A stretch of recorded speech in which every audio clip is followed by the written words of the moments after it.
She had 48 hours to stop a bioweapon from killing 6 million people, and the only man who knew where it was had just pressed a gun to her throat. "Give me one reason, Kwanjai," Juan said quietly, "why I shouldn't end this right now."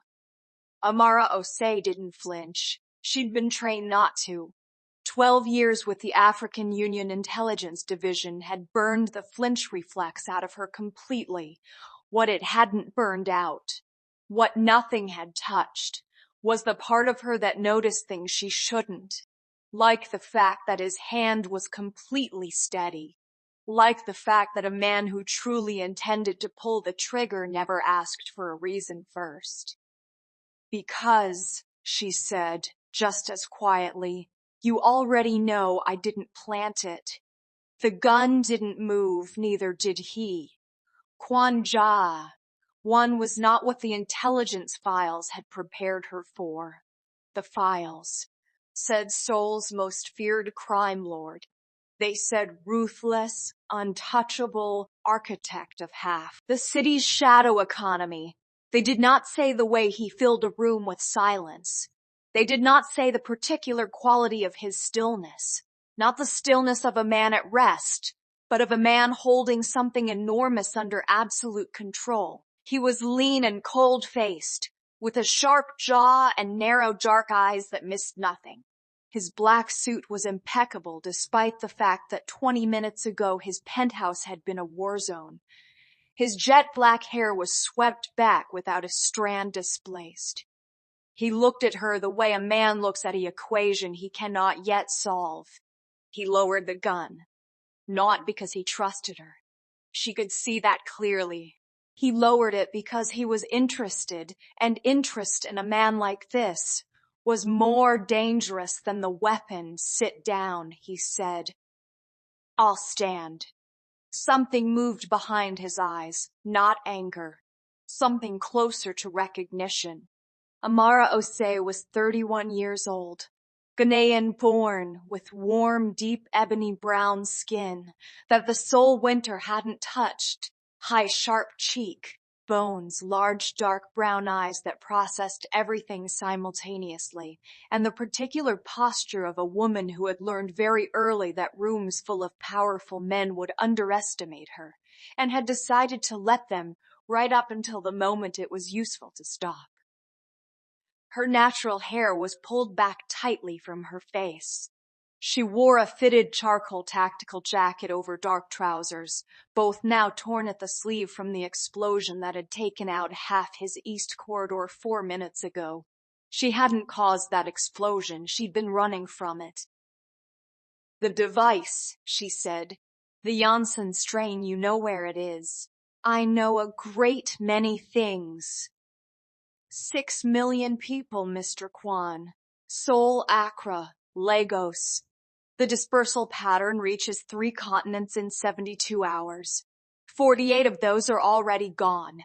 He walked to the window. Floor-to-ceiling glass, the entire Seoul skyline laid out below them like something he owned. Which, in several meaningful ways, he did. He stood with his hand clasped behind his back and looked at the city the way a man looks at something he is quietly preparing to lose. "Who sent you?" he said. "African Union Division 7. We've been tracking the Janssen strain for 8 months. It was synthesized in a joint lab. Korean and West African black market chemists. Your network facilitated the transaction. My network facilitates many transactions. This one has a body count attached to it that ends careers, ends governments." She paused. "Ends cities." He turned from the window, looked at her with those unreadable eyes. "And you think I care about that?" "I think," Amara said carefully, "that you care about Seoul. I think you've spent 20 years building something in this city, and you have no interest in watching it turn to ash." She held his gaze. "I think that is why you lowered the gun." The silence stretched long enough to become its own kind of pressure. "The men who sent you," he said finally, They know you are here. Number, why not? Because there is a leak inside Division 7. Someone tipped off the Yonsan cellars 40 minutes before my team moved on the lab. My partner is dead. I am the only one left who knows the full dispersal coordinates. She let that land. If I report in, I am next. J1 studied her. She let him. She had learned that powerful men needed to feel they were reading you in order to trust anything you said. The trick was deciding how much to actually reveal. You came to me alone, he said. Unarmed. I am not unarmed. His eyes moved to her jacket, back to her face. Another of those almost imperceptible shifts in expression. You came to the most dangerous man in Seoul alone, with a story about a bioweapon and a dead partner. And you expect me to believe you are not bait. I expect you to verify everything I've told you in the next 10 minutes using resources I don't have access to. Then I expect you to make a decision, she crossed her arms. I'll wait. He looked at her for a long moment. Then he turned and walked to his desk and made a single phone call in Korean, too fast and low for her to follow completely, though she caught enough. Coordinates. The lab address. A name she filed away. He hung up. Waited. His phone buzzed 30 seconds later. He read the screen without expression, then set it face down on the desk. Your partner's name was Daniel Asante, he said. Shot twice in the Mapo district 43 minutes ago. Division 7 has already classified it as a random street crime. He paused.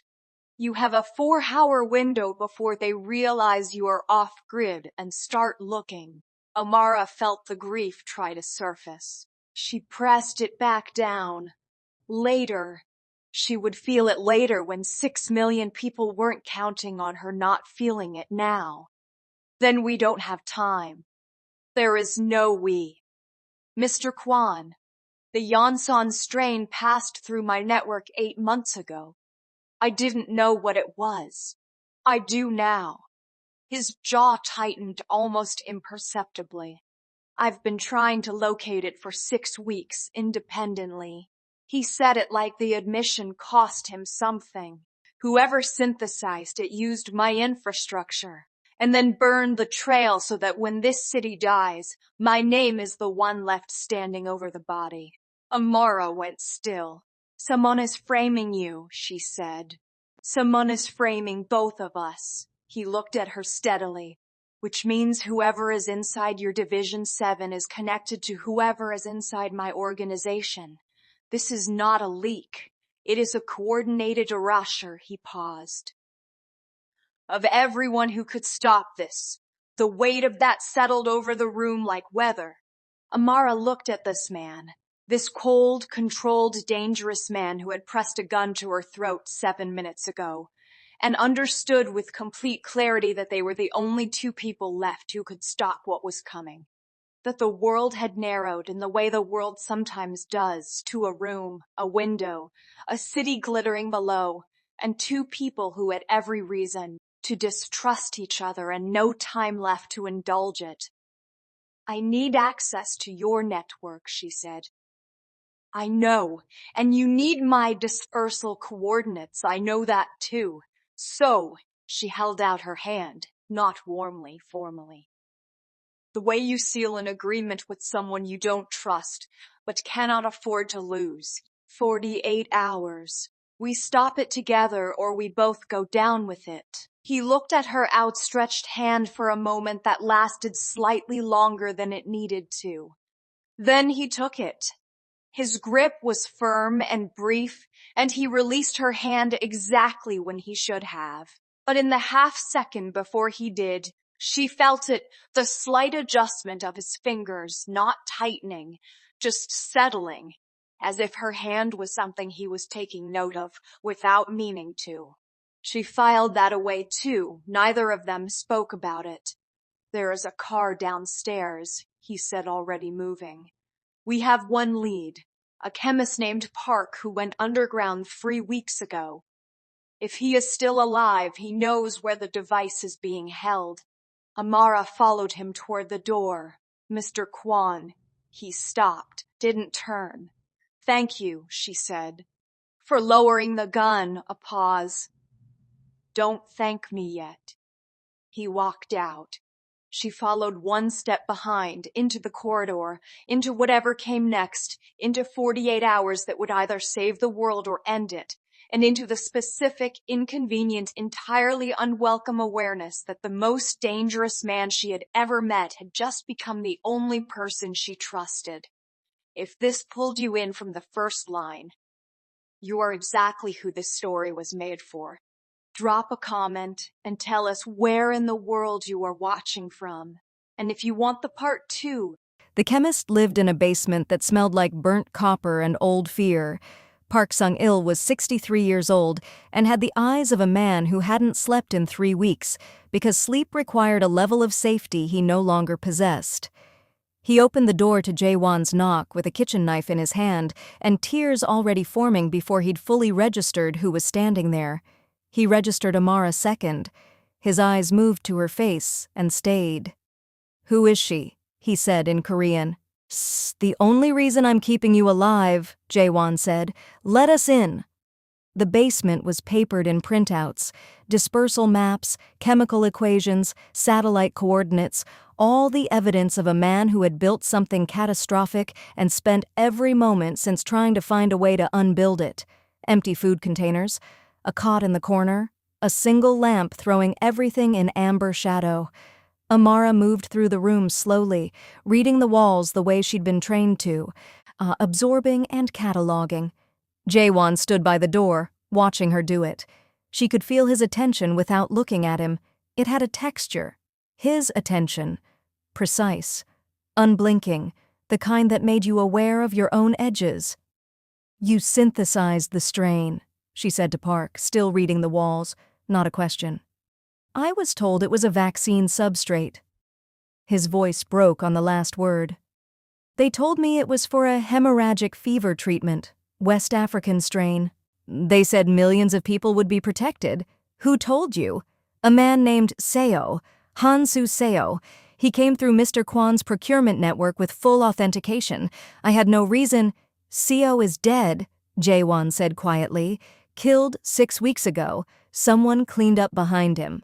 Park sat down heavily on the edge of the cot. "Then they've already closed every door." "Not every door," Amara said. She turned from the wall and looked at him directly. "The dispersal device. Well, where is it being held?"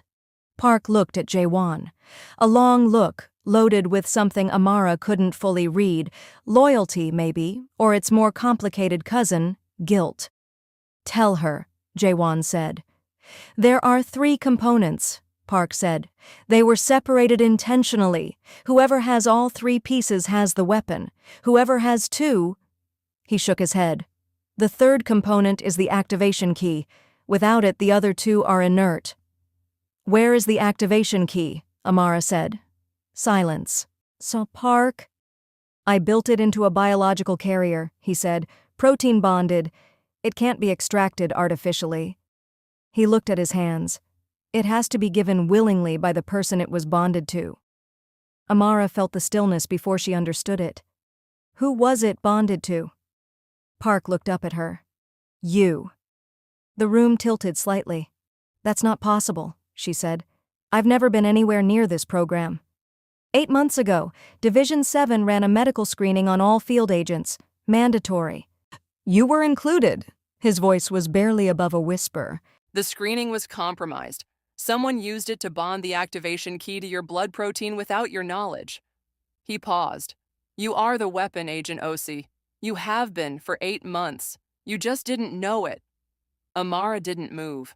She was aware of Jae-won very suddenly, the exact distance between them, 4 feet, close enough that she could feel the shift in his attention before she saw it.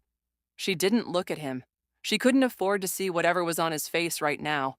Why, because she was using every available resource to keep her own face still.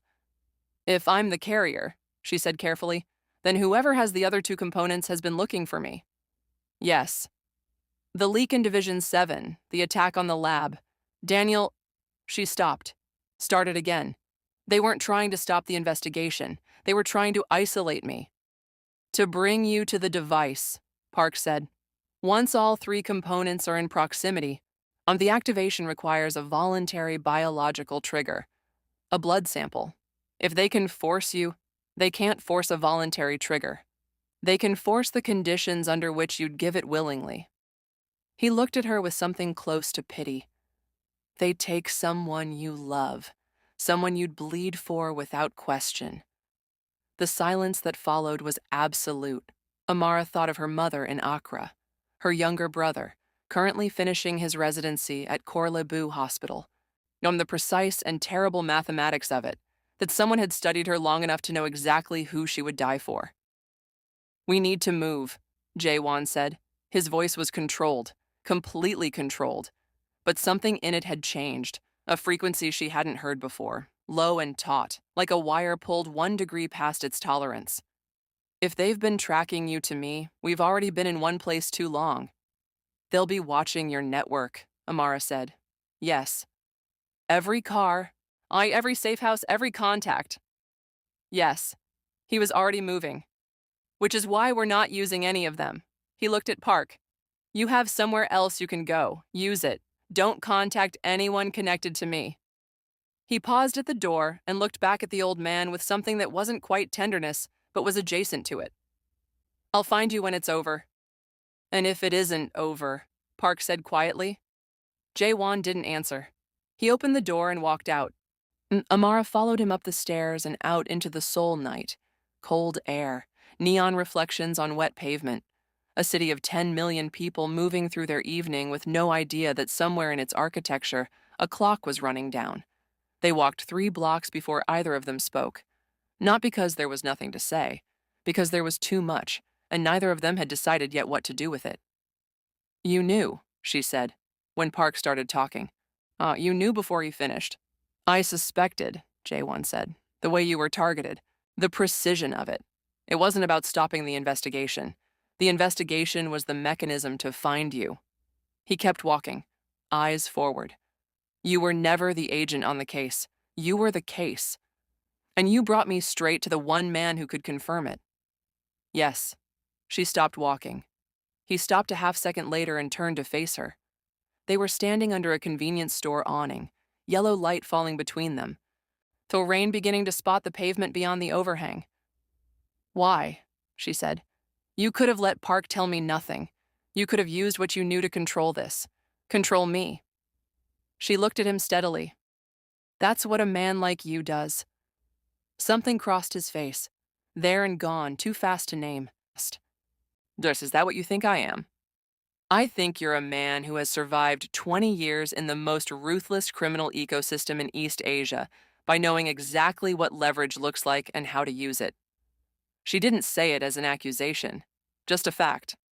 I think you had leverage over me the moment Park opened his mouth, and you chose not to use it. I chose to stop a bioweapon. You chose to tell me the truth. She held his gaze. I want to know why. The rain intensified slightly, still not reaching them under the awning.